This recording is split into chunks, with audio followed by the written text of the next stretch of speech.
So yeah, this is part two of my Vikings, season four, episode two, review entitled, Kill the Queen.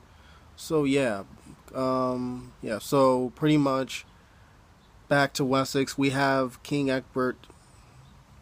You know, I don't think I mentioned in part one of this video, but he actually told members of his court that he actually sent spies, over there to foresee the genocidal murdering and shit over in Mercia.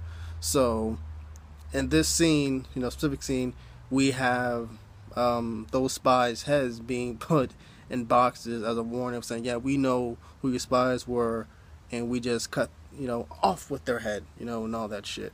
So, yeah, and we find out pretty much that I believe, one of the spies or soldiers, and I kind of forgot if that soldier was with Mercia or was with Wessex. But yeah, I digress. We continue on. So we have this soldier speaking with King Egbert and Ethelwulf, and he says that there was only one nobleman that was in favor of Queen K, you know, and Egbert's saying, okay, what was his name? And the guy was like, he only went by W.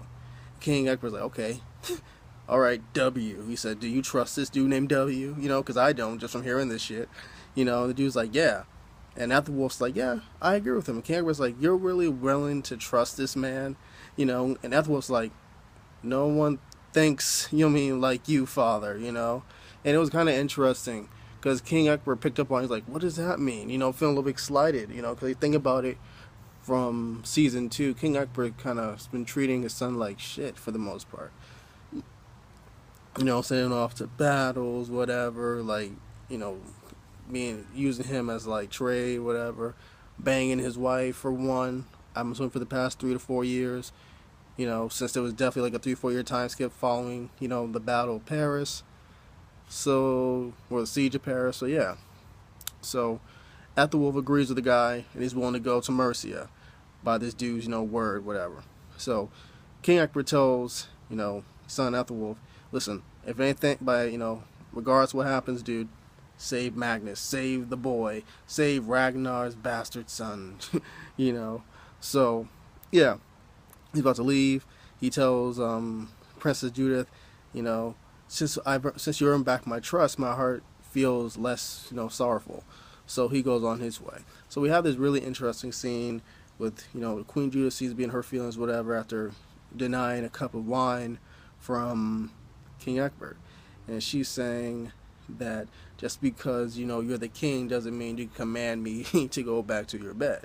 And King Egbert's kind of enjoying this. He's enjoying, like, the intellectual stimulation, and he's all like, oh, no, I would never force you, because you only use force for your enemies, And I want you to go on your own accord, I want you to be free. And then she's all started to play along too. You can see the look in her eyes where her back's turned, like she's enjoying this too, like the little tit for tat. So she's all like, what does it mean? What do you mean by free? He's all like, you always been, protected, pretty much in a cage. And it's worse because you're, of you being a queen, whatever, being of nobility and a woman, Now, sir, let me ask you something. What is something that you want to do to make you more free, make you feel free, give you the most pleasure? She's like, I want to be a painter like Athelstan. You could tell Egbert was just excited, by that. I always felt as though King Egbert considered, Athelstan the son that he never, well, more of a son than his own son Ethelwulf, because they had a lot more in common. You feel me? But yeah, so he's all like, well, I'll find you a great teacher.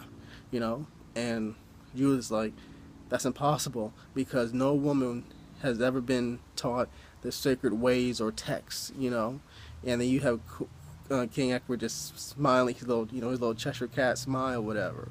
So, the next scene we have her and we have Queen Judith entering, the little scroll room where Ethelstan was pretty much all season, 2, and yeah.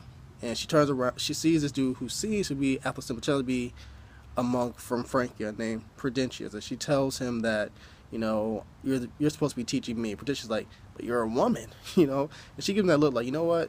I'm the motherfucking student, ask King Egbert yourself. So pretty much he's with King Egbert. He goes along with King Egbert into I call it the wine cellar because that's where the pretty much the priests, all the priests are getting fucked up off wine.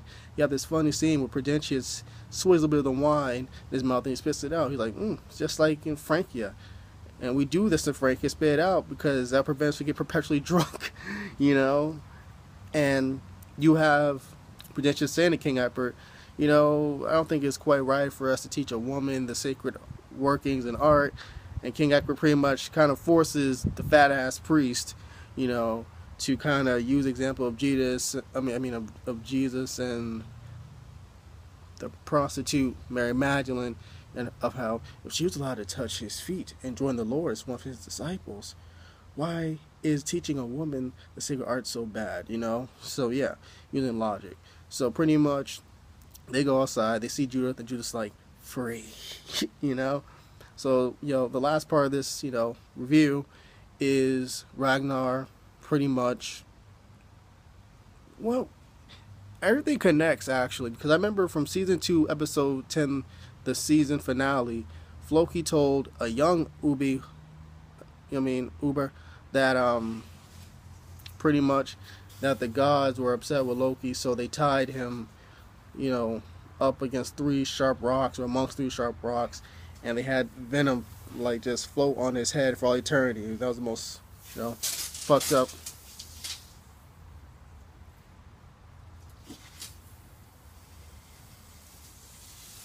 That was the most sorry for that, a little bit of a distraction, but yeah, pretty much that was supposed to be going on and on, forever. Even Ragnar hints at that. He was saying, ooh, Floki, I got a punishment for you, of the gods, that you will, which I'm sure you will greatly appreciate, whatever.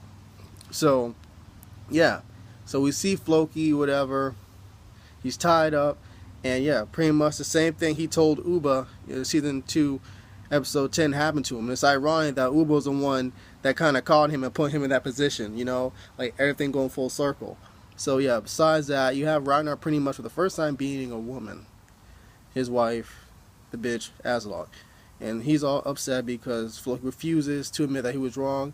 And Aslog just stares, just keeps on plucking Ragnar until he couldn't take it anymore. He's like, what did he do wrong? All he did was kill a Christian, But it's like, but in your head, you're like, well, you never hated, Athelstan. It seemed like you got along with him. What's with, the beef, whatever. Then you kind of realize that it was that Christian monk that came during the siege of Paris. Maybe that's why she has this feeling towards Christians and anyone that's associated with the faith, whatever. So yeah. So besides that, Ragnar beats the shit out of her. He gives her a good old 1, 2. She hits to the ground, whatever, and it was just cray shit. I'm just saying he would never do that shit to Lagtha. Lagtha would not take that shit. But yeah. So we end the episode with Floki's daughter, dying, succumbing, and we see Helga trying to bury her, and Ragnar ends up doing it, and they put, her body, in the dirt, whatever, buried and shit. It was really sad. And it's ironic, as soon as Ragnar's done burying her, you see Helga, hold on to Ragnar, you see Floki just sort of cry out, just like the irony of the situation, just the timing. So yeah, that's my review of Vikings Season 2. God damn it. Sorry, once again, Vikings Season 4, Episode 2, Part 2 review of, entitled Kill the Queen. And yeah, like the video, subscribe to the channel, write some comments down below, and adios.